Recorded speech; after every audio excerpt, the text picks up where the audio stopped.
नाज़रीन STP जे फिदा हुसैन मस्तोई जो मीडिया सां ॻाल्हियूं। जी नाज़रीन वधीक ॾिसूं था लियाकत चांडियो जी हिन रिपोर्ट में। नाज़रीन अस्सलाम वालेकुम। नाज़रीन जीअं ॾिसी रहिया तव्हां इंटरव्यू ॾेई रहिया STP जा फिदा हुसैन मस्तोई जेको यूनियन काउंसिल ख़ुदा बस्ती बुनियादी मसइलनि ते ॻाल्हाए रहियो ऐं चई रहियो त जंहिं न्याणी सां रेप थियो आहे ख़ुदारी बस्ती में 1 नंबर में उन सां जेको SHO सराल आशारी जेको तो हिन में अंडर में का जांच टीम क़ाइमु कई में ऐं जेको तो इंसाफ़ ॾियारियो न्याणी जी। सबको न्यूज़ लियाकत ॼामशोरो डिस्ट्रिक्ट ॼामशोरो। सभई ॼाणो था कोटड़ी जा रहवासी त पाण वटि हिते कोटड़ी में सिंधु दरिया हूंदे कराची वाह हूंदे हितों 2 लखनि जी आबादी पाणी फुड़े लाइ परेशान आहे। गलियूं पकियूं न आहिनि, रोड रस्ता न आहिनि, तालीम न आहे, सिहत न आहे, सफ़ाई न आहे, ड्रेनेज न आहे, सेवरेज न आहे, कंहिं बि तरह जी सहूलियत न आहे। मासूम कुलनि जणा ॿारड़ा जेकॾहिं घरां निकिरनि था खंबिया गुम कया था वञनि, मारिया था वञनि, न्याणियूं खंबियूं गुम कयूं थियूं वञनि, मारियूं थियूं वञनि। ताईं कुते जे ॾाइण सां मासूम ॿार तड़पी तड़पी मारियो थो वञे। उन जे लाइ वैक्सीन कोन्हे का। हीअ हुकुमरान मुकमल तौर ते नाकाम थी चुका आहिनि। हिते 2 करोड़नि जी बजट आहे। हालत इहा आहे जो मींहुं थो वसे त गोॾे जहिड़ो पाणी बीठो आहे। हेॾे पोपट ॻोठ ईसादल ॻोठ बबर स्टाफ ख़ुदा जी बस्ती में पाणी मुकमल तौर ते न आहे। पाइप लाइनूं कोन्हनि के जेकॾहिं टैंक ठहियल आहिनि वॾा त उते पाणी कोन्हे को।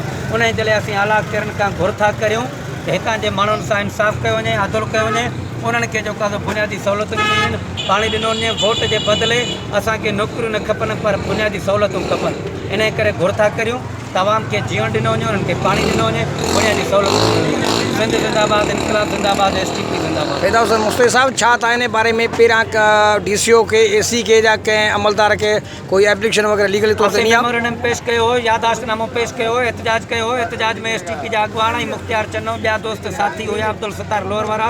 4 कलाक कुल रोड बंदि करे असीं धरनो आयोसीं। मुख्तियार कार कोटड़ी उन अची ॻाल्हियूं कामयाबु कयूं। उन खां पोइ मीटिंग थियूं, ॻाल्हियूं थियूं ऐं उन्हनि असांखे यकीन ॾियारियो पर हिन वक़्त ताईं पाणी न पहुची सघियो आहे।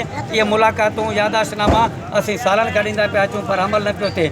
DC ॼामशोरो जेसिताईं हिन कुर्सी ते हूंदो असांखे कंहिं बि तरह जो रिलीफ ऐं सुख मुहैया न मिलंदो। इन करे घुर था करियूं त DC खे हटाए ऐं ईमानदार DC मुक़ररु कयो वञे जीअं असांजे ॿारनि खे पीअण जो पाणी मिले। अच्छा तव्हां पाणीअ मसइले जे अलावा भला जेको याददाश्तनामो ॾिनो उन खां पोइ को ॿियो मसइलो हल थियो आहे? कुझु बि न थियो आहे। असांखे जेको आहे अखियुनि में धूड़ विझण जे लाइ हे फाटक खां वठी बबर स्टाफ ते रुगो फायर ब्रिगेड जी गाॾी ॿ दफ़ा बसि इहो छंकार ॾिनो वियो आहे ऐं असांखे चयो अथनि त बसि इहो ई छंकार मिलंदो, असीं हुन में ख़ुशि। हींअर तव्हां कंहिंखां मुतालबो था कयो ऐं कहिड़ो मुतालबो था कयो? असीं आला अख़्तियारनि खां घुर था करियूं, जेके आहिनि उन्हनि खां घुर था करियूं। इहे MPM सुतल आहिनि, इन्हनि जे घरनि मां मनशा थी मिले ऐं DC साहिबु जेको आहे सॼी ज़मीन सिंध जी जागीर सम्झी पंहिंजे पीउ जी जागीर सम्झी मलिक रियाज़ खे खपाइणी अथई।